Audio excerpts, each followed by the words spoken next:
Bien-aimés frères et sœurs, vous connaîtrez la vérité et la vérité vous affranchira. Ça, c'est pas moi qui le dis, c'est la Bible qui le dit. Mais moi, je vous dis mieux. Vous connaîtrez la vérité historique, notamment celle de vos ancêtres kémites, et vous aurez une vision globale de ce que c'est que la vraie souveraineté politique. J'ajoute, vous reviendrez à la spiritualité africaine ancestrale et vous comprendrez les enjeux de l'indépendance économique. Et pour terminer, vous accepterez votre identité culturelle kémite et vous obtiendrez deux choses. La première, c'est la paix. La seconde, c'est le développement, à une condition.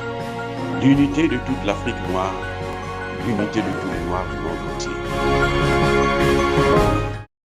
Hotep à tous, bienvenue sur la chaîne des panafricanistes par essence, par conviction et par excellence. Celle des citoyens kémites par nécessité et obligation de combat. Nous sommes une chaîne qui n'est guidée que par nos ancêtres et rien que par les ancêtres qui appartiennent à l'égrégore du monde noir. Par conséquent, nous ne croyons en aucun Dieu venu de l'étranger. Toutefois, cette vidéo n'est aucunement destinée à inciter à la haine ou à la violence, car nous menons un combat qui est d'abord et avant tout spirituel, intellectuel et démocratique. Ensuite, il est politique, géopolitique et géostratégique. Contre l'impérialisme, le colonialisme, le néocolonialisme et l'endocolonat, qui sont tous qualifiés de crimes contre l'humanité. Nous menons ce combat sur la base du principe fondamental que nous avons hérité de nos ancêtres kémites, qui est celui de la Mahat, c'est-à-dire solidarité, vérité et justice. Vous êtes donc en droit de connaître la vérité et nous avons l'obligation de vous dire la vérité, rien que la vérité, afin que justice soit rendue au continent africain.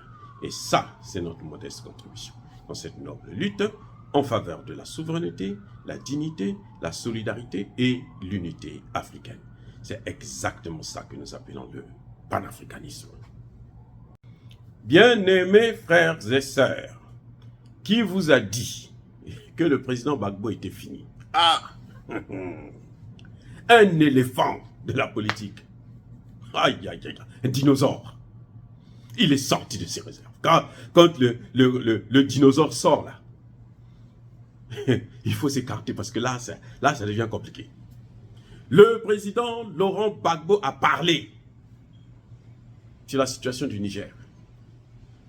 Eh oui, il est sorti, il a dit, et on a écouté, et on est content, et on est fier, et on acclame. Bien-aimés frères et sœurs, oh, si on avait des dirigeants pareils au pouvoir dans nos pays.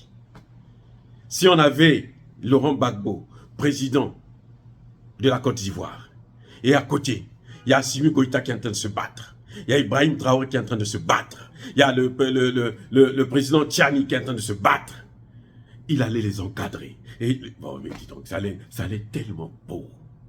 Ça allait être tellement beau que personne n'allait se dire non. Même si la mort est en train de venir, tu vas dire non, écoute, mort, attends d'abord, laisse-moi d'abord finir de voir ce cinéma qui était si merveilleux. Le président Gbagbo a parlé du Niger, de l'attitude de la CEDEAO. Il a qualifié la CEDEAO de pompiers pyromanes. Même pas de pompiers pyromanes, mais de pyromanes. Parce qu'ils ne font que jeter de l'huile sur le feu. Et oui, le président Gbagbo dit, mais attendez, vous êtes capable de lever une armée pour aller combattre l'armée d'un pays membre de la CEDEAO. Déjà, c'est illégal. C'est illégal. Vous le savez, je vous ai déjà dit ça. C'est illégal.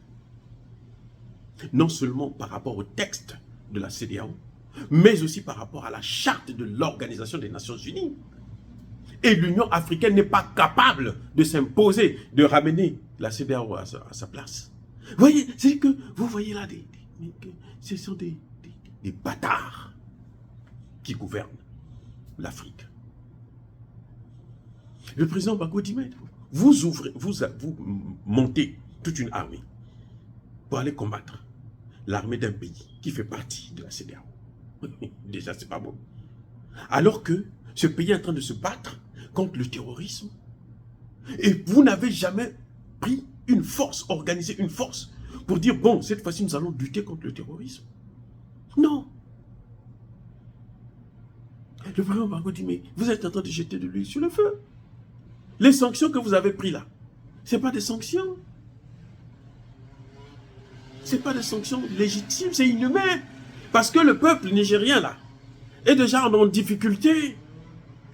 Il est en train de se faire tuer tous les jours par les terroristes et vous, vous amenez des sanctions pour les affamer encore.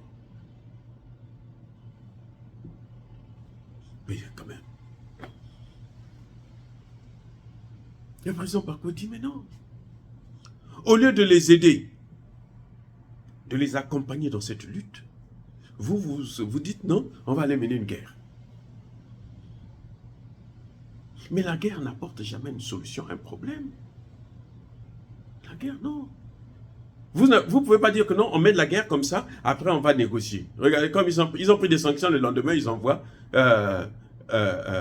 une délégation pour aller négocier. C'est le médecin après la mort. Les imbéciles. Comment ils valent? Rien. Le président Gbagbo me dit, mais quelle sera l'attitude de ce peuple-là qui va voir que vous avez une armée? Vous levez cette armée-là pour venir se battre contre leur armée qui se bat d'une manière ou d'une autre à les protéger. Qu'est-ce qu'ils vont penser de vous? CEDEAO. Ça veut dire CEDEAO, c'est quoi? Non.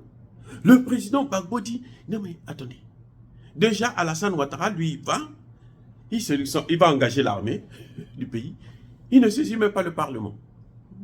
C'est lui-là. Il vient de Dieu. C'est Satan. Parce que Dieu ne tue pas. Hein. Dieu ne nous tue pas. Dieu nous a menés en vie là. C'est pour nous donner le bonheur. Pas pour nous tuer. Si vous voyez quelqu'un qui vous fait du mal, c'est qu'il est de l'autre monde, de Satan, puisque toute chose porte la marque de son contraire. Le président Gbagbo dit, allons-y maintenant au débat. Qu'il amène ça à la place publique, qu'il y ait un débat national. On va voir si les Ivoiriens vont choisir d'aller se battre avec leurs frères à côté. Ah mais attendez, il y a encore pire. Il y a mieux. Il y a mieux. Oh non, le vieux là, il connaît. Le vieux là, il a la maîtrise, l'art. Il a la maîtrise. J'espère que j'aurai l'occasion de le rencontrer, m'asseoir avec lui là, pour l'écouter et puis prendre encore la connaissance. Avant que cette bibliothèque-là ne brûle. J'espère, je prie, je demande à Dieu pour me donner cette opportunité. Bref, regardez. Le président Gbagbo dit, mais il n'y a pas longtemps là, il y a eu nos soldats là, les mercenaires ivoiriens, que Alassane Ouattara a envoyé au Mali. Comment ça s'est terminé? Vous savez, ça veut tout dire. Ce n'est pas des militaires qui sont capables de mener une guerre de haute intensité. Ils vont aller se faire parfois massacrer là-bas. Parce que là, ce sera maintenant la guerre. Hein. Il n'y aura pas, non, on fait les prisonniers, non. On les massacre. Le président Gbagbo me dit, mais regardez, souvenez-vous, ça fait même pas un an. Il n'y a pas longtemps là. Et qu'est-ce que ça nous a coûté pour qu'on puisse ramener ces soldats-là à la maison? Qu'est-ce que ça nous a coûté? Mais ce n'était pas du gâteau. Et vous allez encore maintenant prendre encore d'autres, ou bien les mêmes, là, vous les prenez, vous les envoyez maintenant au Niger. Allez-y vous battre là-bas. Vous croyez que partout, les gens seront complaisants avec eux? Mais on va peut-être les tuer là-bas. Comment vous allez expliquer ça aux parents des victimes? Comment vous allez leur expliquer? Oh non, on a envoyé vos enfants aller mourir là-bas pour la démocratie. Mais les gens vont vous poser la question, dans quel pays il y a déjà eu la démocratie? Hein? Dans quel pays? Africain. Le Niger là, le Nigeria là, le Nigeria. Tinubu là, il est encore sur le fil. Il est en train de pendre. La cour est en train d'étudier son cas parce qu'il a triché. Il a même menti sur son âge. Et c'était un ancien dealer. C'est un trafiquant de drogue. C'est ça le problème. Mais comment les gens ne peuvent pas comprendre ça?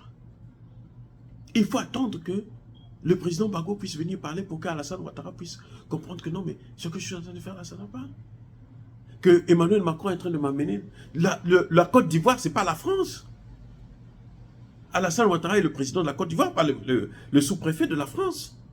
Que je sache, hein. Bon, peut-être que lui, il a un autre statut. Mais moi, que je sache, c'est qu'il n'est pas sous-préfet d'Emmanuel Macron.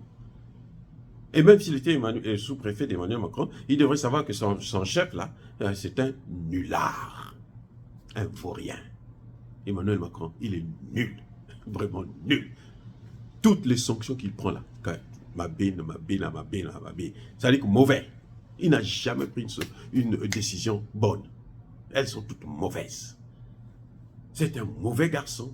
C'est pas de sa faute, il ne connaît pas, il n'a pas d'enfant de pauvre. Il faut avoir il n'a pas d'enfant, il ne connaît pas ce que c'est que avoir des enfants, l'amour d'un enfant, l'amour d'une femme et tout machin qui lui donne des enfants. Parce qu'une femme, quand elle donne des enfants, c'est pas n'importe quoi, il faut la respecter. Il ne peut pas connaître ça, il n'en a pas eu. La machine ne produit pas. Qu'est-ce que je peux dire? Mais c'est grave que Alassane Ouattara, qui a des enfants, il va prendre les enfants des autres, il va les amener à l'abattoir. Le terrain de guerre, là où ils sont en train de, ceux qui sont en train de sous-estimer, là, hein, là, le Mali, là, est aujourd'hui une force, là, qui peut écraser l'armée de la Côte d'Ivoire, du Sénégal en même temps. Le Mali, là, seulement. C'est la première puissance militaire dans les pays subsahariens. Le Mali. Actuellement, au moment où nous parlons, le Mali n'est pas armé, mais le Mali est surarmé. Et le Burkina Faso est en train de suivre la même voie. Le Niger aussi bientôt va rentrer dans la même danse. Et vous voulez venir jouer avec des gens comme ça? Non. Le président Gbagbo a donné un avertissement à Alassane Ouattara. Ah oui. Les sanctions là sont illégales, illégitimes et inhumaines. Ils ont fait ça avec le Mali. Qu'est-ce qu'on a fait du Mali? La première puissance. Oh, le Mali produit le riz, l'or, machin. Le Mali là est en train de se développer là. Le Mali que vous voyez là. D'ici 5 ans, vous allez voir que le Mali aura changé carrément de machin. Au lieu de créer une armée pour venir combattre les terroristes avec eux, vous venez les combattre. Et les terroristes, pendant ce temps, les terroristes continuent à tuer la population. Vous aussi, vous venez tuer la même population. Vous venez tuer leur seul espoir, c'est cette armée-là, qui essaye de faire quelque chose pour les libérer. Et Bazoum, c'est lui qui libère les terroristes qui viennent tuer. Des militaires. Quand Bazoum, les militaires attrapent des terroristes, Bazoum dit que ce sont mes partenaires.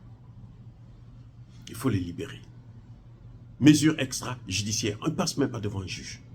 Bazoum que vous voyez là qui est au pouvoir là. Mais le président Tiani l'a dit. Son premier discours. Et c'est ça qu'il a expliqué. Il dit mais on ne peut pas continuer comme ça. Les mêmes. Demain on les voit. Ils vont encore égorger des militaires. Et quand Tiani vient dire à Bazoum, Bazoum dit non c'est pas un problème et tout, arrête. Et il se fâche maintenant, il veut le virer carrément. Il dit mais attendez, c'est quoi ça? On est en train de voir nos hommes en train de mourir. Moi, je suis un général d'armée. Et toi, tu es un civil. C'est toi tu es l'ami de ceux qui sont en train de tuer nos hommes. Mais toi, tu es aussi donc un terroriste. Je vous ai déjà dit ça de toutes les façons. C'est un terroriste. Bref, le président Gbagbo a été clair. Qu'il n'y a pas de solution militaire à une crise politique en Afrique. Le président Gbagbo a même rappelé que Ouattara devait savoir comment on règle les problèmes en Afrique. Bon, Ouattara est habitué, il est allé prendre des mercenaires, des rebelles, avec Guillaume Soro, pour venir attaquer la Côte d'Ivoire. Donc, c'est son habitude. Mais le président Gbagbo lui dit non, c'est pas comme ça. Ce que tu as fait ici, là, tu ne vas pas aller faire ça aussi ailleurs. Tu ne vas pas exporter ton esprit belliqueux de guerre et de fou, de voyou, comme ton maître Emmanuel Macron. Voilà, le président Gbagbo a été vraiment très sage. Très sage. Et moi, j'attendais personnellement qu'il intervienne, qu'il dise son mot.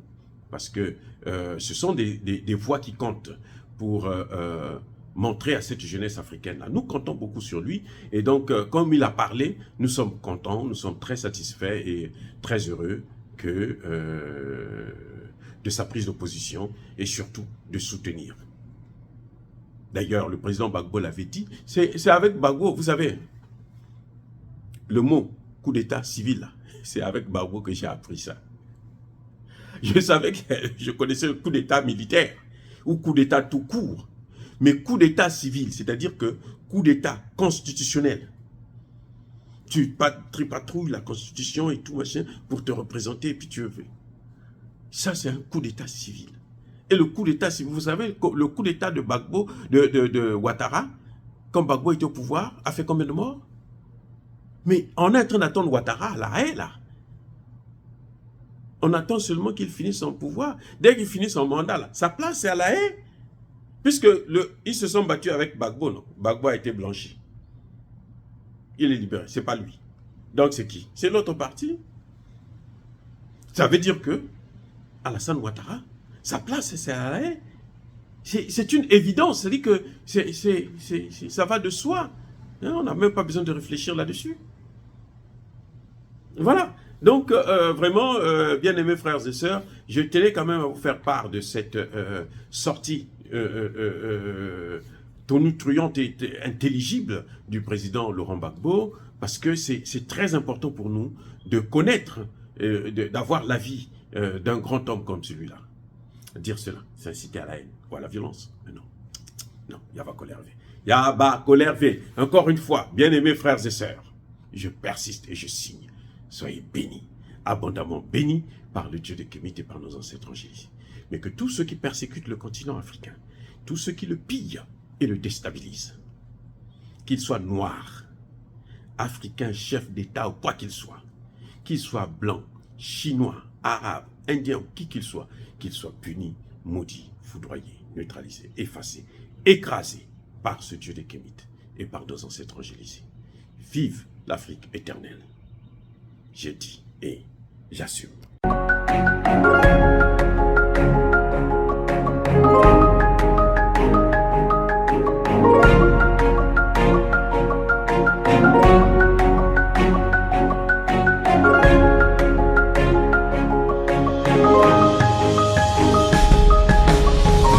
Eux, ils marchent par la foi et non par la vue. Mais moi, je vous conseille vivement de marcher par la connaissance scientifique et historique, notamment celle de nos ancêtres kémites, par les 5 sens et par l'intelligence. À vous, à Pierre.